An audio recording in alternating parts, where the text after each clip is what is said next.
Film diawali dengan sebuah perguruan ninja yang berada di pinggiran kota Jepang. Pemimpin dojo ialah seorang mantan ninja yang sangat hebat. Di sana banyak yang berlatih ilmu ninja baik laki-laki maupun perempuan. Di situ tidak ada kegiatan lain, selain berlatih ilmu ninja. Di dojo ini mempunyai 3 orang murid yang sangat diandalkan oleh sang guru. Namun salah satu muridnya ternyata ada yang bersifat dan berwatak buruk. Pada suatu hari sang guru mengadakan pertandingan di mana pertandingan itu berguna untuk mencari yang paling hebat dan akan menjadi pemimpin dojo nantinya. Pertarungan yang akan dilangsungkan adalah antara si Jepang dan si Barat. Setelah mulai dan beberapa kali mereka adu jurus, tiba-tiba si Jepang pun menjadi temperamen dan sepertinya ingin menghabisi si Barat. Padahal ini hanya pertandingan bukan pertempuran. Kemudian pertandingan dihentikan oleh sang guru karena melihat mereka bertarung sudah tidak sportif lagi. Sang guru pun marah dan murka terhadap muridnya yang orang Jepang asli itu. Tanpa banyak kata sang guru pun langsung mengusir muridnya itu dan dia minta jangan kembali lagi ke perguruan ini. Si Jepang itu pun menyesal dan akhirnya dengan terpaksa ia pergi dengan dendam yang sangat mendalam. Setelah mengusir muridnya itu, sang guru pun bersedih dan ia membuka sebuah kotak yang berisi seperangkat baju ninja lengkap dengan persenjataannya. Ia mengingat waktu ia masih menjadi ninja pembunuh pada zaman dahulu, mungkin dengan begitu ia bisa mengurangi sedikit kesedihannya. Ternyata baju ninja pusaka itu banyak yang ingin merebutnya termasuk murid yang ia usir tadi.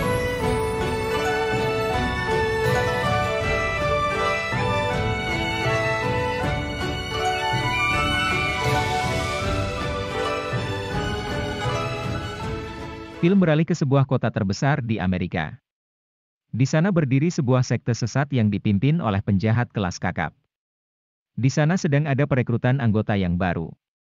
Rupanya murid Jepang yang diusir tadi adalah bos besarnya sekte itu, dan ia pun sudah menjadi asasin yang sangat ditakuti. Sepertinya ia menjadi seorang mafia kelas atas. Kita berkunjung ke Rusia. Di sana sedang berlangsung pertemuan orang-orang penting dan berpengaruh, dan sang asasin pun berniat menghabisi mereka. Setelah orang-orang itu memasuki gedung tiba-tiba mereka diserang oleh ninja asasin. Dan ia adalah si Jepang murid yang terusir. Dengan kemampuannya yang luar biasa tidak memakan waktu lama untuk ia membunuh rombongan itu. Ternyata yang dibunuh itu adalah saingan politik bos sekte tersebut.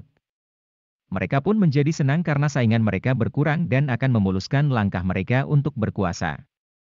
Melihat banyak sekali yang ingin merebut kota itu, sang guru pun mempunyai ide bahwa kota ini harus disimpan di tempat yang aman. Akhirnya ia menyuruh keempat muridnya untuk membawa kotak itu ke negara lain agar disimpan di tempat yang aman. Sedangkan si ninja assassin sedang mempersiapkan diri untuk menyerah dojo itu dan merebut kota yang berisi baju ninja itu. Namun ia tidak tahu kalau kotak itu sudah disimpan di tempat yang aman. Akhirnya ia sampai di perguruan dan menghabisi semua penjaga dan murid-murid lain yang mencoba menghalanginya.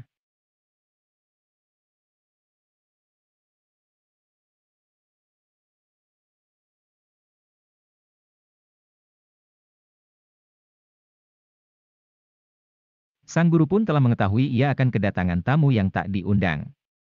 Setelah menghabisi yang di luar, si Jepang pun masuk di mana sang guru sedang berdoa. Mereka pun langsung jual beli serangan antara mantan murid dan guru. Pertarungan sangat begitu sengit, serangan sang mantan murid pun dapat dihindari dengan mudah oleh guru. Wajar saja karena yang mengajarkan semua jurus itu adalah sang guru. Maka ia tahu semua pergerakan sang mantan murid. Namun tiba-tiba sang mantan murid pun melakukan hal licik, yaitu ia memadamkan semua lampu dengan ilmu ninjanya. Walau dalam keadaan gelap, mantan murid pun dapat melihat dengan jelas, karena memakan topeng dan kacamata yang mempunyai sensor dalam keadaan gelap. Pertarungan menjadi tidak seimbang. Dan akhirnya sang guru pun tewas di tangan mantan muridnya itu. Ia terkena racun dari hembusan sumpit yang dilontarkan oleh si mantan murid itu. Setelah mengetahui bahwa kotak itu sudah dibawa oleh murid-murid sang guru ke negara lain, asasin pun langsung menghubungi bos sekte dan menyuruhnya untuk memburu murid-murid, terutama murid si Barat dan anak perempuan sang guru. Ketika mereka berada di rumah seseorang, mereka pun diserang oleh anggota sekte yang diperintahkan oleh si asasin. Pertarungan kembali terjadi antara murid dojo ninja dengan orang Barat yang menggunakan senjata api. Akhirnya 2 murid pun tewas kena tembakan termasuk bapak yang punya rumah tersebut. Setelah melumpuhkan anggota sekte itu, si Barat dan anak sang guru pun melarikan diri dari tempat itu. Dan mereka pun luput dari serangan itu. Mendengar anggota sekte tidak berhasil membunuh dua orang itu, si ninja assassin pun menjadi marah dan ia pun segera pergi menuju ke New York City. Sepertinya ia akan menghabisi si Barat dan anak sang guru dengan tangannya sendiri. Polisi pun langsung menuju ke tempat kejadian untuk memeriksa. Ternyata polisi menemukan paspor kedua orang itu. Dan polisi pun mengambil kesimpulan bahwa si Barat dan anak sang gurulah yang membunuh orang-orang itu. Dan mereka pun menjadi buronan para polisi. Mereka pun menjadi panik dan takut setelah melihat berita bahwa mereka menjadi buruan polisi juga. Setelah beristirahat dan ketika bangun si Barat tidak melihat anak sang guru di kamar.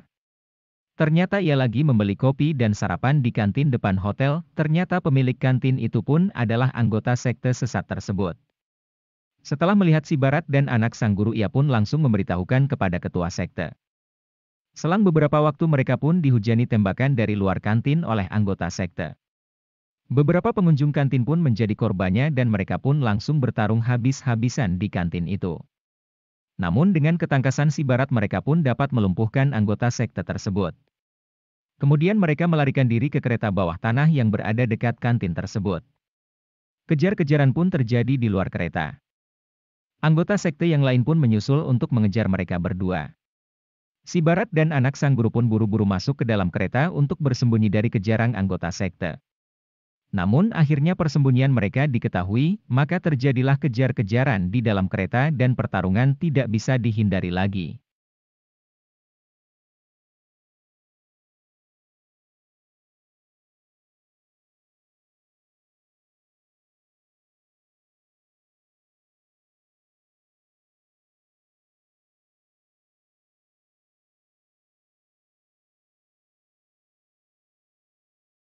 Tidak lama kemudian polisi pun datang dan menangkap mereka berdua.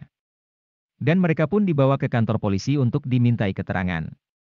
Mereka menjelaskan kalau mereka diserang oleh anggota sekte penjahat untuk merebut kotak pusaka yang berisi pakaian ninja zaman dulu. Polisi pun tidak percaya sama cerita mereka berdua. Dan mereka pun ditahan untuk sementara waktu. Ternyata sang ninja assassin pun tahu kalau si Barat dan anak sang guru sedang berada di kantor polisi. Dengan santainya ia memasuki kantor polisi itu. Lalu ia pun memutus semua arus listrik yang ada di kantor polisi. Sepertinya si ninja assassin ingin menculik anak gadis sang guru dojo. Dengan aksinya ninja itu menghabisi beberapa orang anggota polisi. Setelah beberapa waktu ia pun berhasil menculik anak sang guru.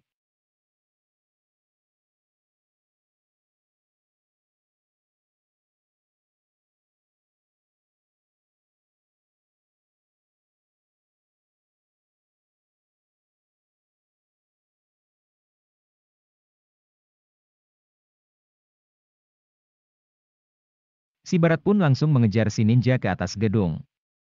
Setelah sesampainya di sana mereka pun bertarung. Jual beli pukulan dan jurus pun terjadi. Di pertarungan itu si Barat sepertinya sangat kewalahan menghadapi si ninja assassin itu. Si Barat pun akhirnya tidak dapat berbuat banyak. Lalu si ninja pun membawa kabur anak sang guru ke persembunyiannya di markas sekte sesat tersebut. Anak sang guru pun disekap, diikat dan ditutup kedua matanya dengan kain hitam. Lalu si ninja pun masuk ke ruang penyekapan, ia memberitahukan kalau yang membunuh sang guru adalah dirinya.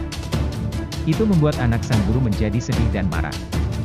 Dan yang terpenting si ninja pun menanyakan di mana kotak yang bernama Yorobitsu itu disimpan. Namun anak sang guru pun tidak memberitahunya. Lalu si Barat ingat kalau bapak pemilik kantin kemarin adalah anggota sekte, dan ia pun langsung mencari si pemilik kantin itu dan menanyakan di mana markas sekte di mana anak sang guru disekap oleh ninja assassin mantan murid sang guru yang telah ia habisi. Amarah si Barat pun sudah tidak terbendung lagi. Ia pun langsung menuju ke markas sekte tersebut. Pertarungan satu lawan sekampung pun terjadi, satu persatu anggota sekte itu dihajar oleh si Barat. Sungguh pertarungan yang keren yang ditunjukkan oleh si Barat. Semua dibantai habis tanpa ampun, melihat itu ketua sekte pun menjadi ketakutan dan mencoba melarikan diri. Namun dengan kehebatan si Barat, ketua sekte pun dapat dihentikan dan akhirnya tewas di tangan si Barat. Setelah menghabisi anggota sekte tersebut, ia pun langsung menelpon si ninja assassin yang lagi bersama anak sang guru. Antarkan kotak pusaka itu kepadaku kalau mau gadis ini selamat. Mendengar hal itu si Barat pun amarahnya semakin memuncak. Kemudian ia pergi ke tempat di mana kotak itu disimpan. Lalu ia memakai jubah ninja pusaka itu lengkap dengan persenjataannya. Dan siap untuk pertarungan terakhir sampai mati, dan merebut gadis itu kembali. Tanpa panjang lebar ia pun langsung menuju ke lokasi yang sudah ditentukan oleh si ninja assassin itu.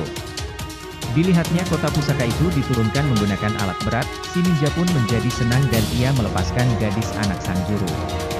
Namun setelah kotak itu sampai ke bawah ia pun langsung membuka kotak itu. Akan tetapi kotak itu pun kosong tanpa ada isinya. Melihat itu ia pun sangat marah dan murka. Sungguh jinak itu dia. Dan si Barat pun dengan pedenya turun ke bawah untuk bertarung habis-habisan. Sungguh pakaian ninja pusaka itu seperti menambah kekuatan baru buat si pemakainya. Akhirnya pertarungan pamungkas pun tidak terelakkan lagi.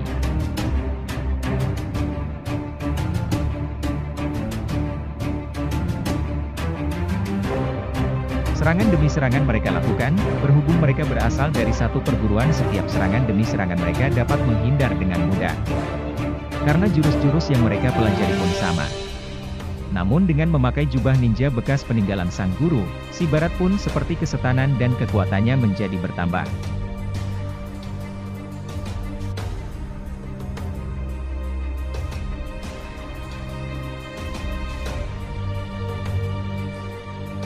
Di pinggir pertarungan si anak sang guru sepertinya terkena racun dari si ninja assassin. Namun ia pun masih bisa bertahan. Kembali ke pertarungan. Yang satu menggunakan jubah assassin modern dan yang satunya lagi memakai jubah ninja zaman dulu. Duel sengit itu pun berlangsung lama, tenaga mereka pun seperti tidak ada habisnya.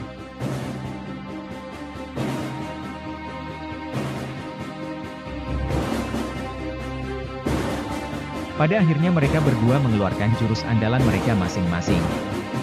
Namun kebaikan pastilah menang.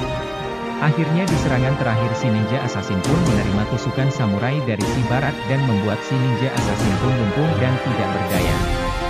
Kemudian si Barat langsung memberikan penawar racun ke gadis anak sang guru. Akhirnya ia pun sadar dan kembali pulih.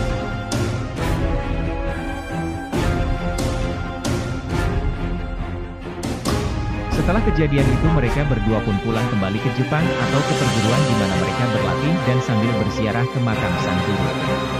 Pada akhirnya si Barat pun menikah dengan anak sang guru dan memimpin perguruan tersebut.